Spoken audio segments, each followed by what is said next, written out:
the eldest son of independent thinkers, Adam Gifford attended university and became a member of Scots Law Debating Society.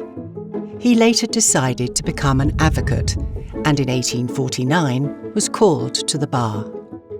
It was only a matter of time before he was nominated judge, taking his seat in the Court of Session as Lord Gifford. As a judge, Lord Gifford was known to make up his mind quickly and to act independently and fairly.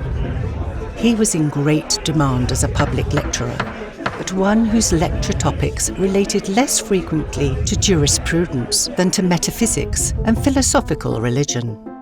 After retiring in 1881, he gave lectures to popular audiences on such subjects as Ralph Waldo Emerson, attention, substance, the 10 avatars of Vishnu, and more. Adam Lord Gifford believed in the power of words. So much so that in his 1887 will, Lord Gifford left nearly half his estate, millions of dollars by today's standards, to found, quote, a lectureship for promoting, advancing, teaching and diffusing the study of natural theology. I, having been for many years deeply and firmly convinced that the true knowledge of God, when really felt and acted on, is the means of man's highest well-being and the security of his upward progress, I have resolved, from the residue of my estate, to institute and found, in connection with the Scottish universities, lectureships for the study of said subjects and for the teaching and diffusion of sound views regarding them. Over the course of more than 130 years, Lord Gifford's lectures have made this vision manifest, with some of the greatest thinkers of the day investigating natural theology.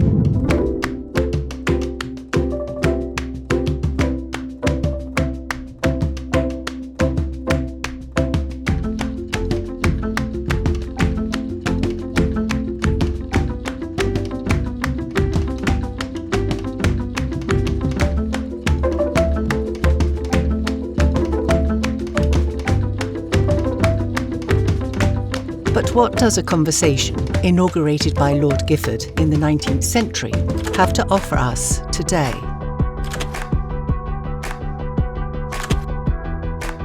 The Giffords give us space to think, to speak, to listen, to investigate big questions like, is there a God? And if so, what is God like? Who are we in relation to God? What moral responsibilities, if any, do we have? What might we learn from the natural world and culture, science and the arts? Is progress possible? And if so, what does it look like? Is there a connection between religious faith and practice, and well-being? We may not be able to answer all, or perhaps even any of these questions, but the Giffords give us space to address them together.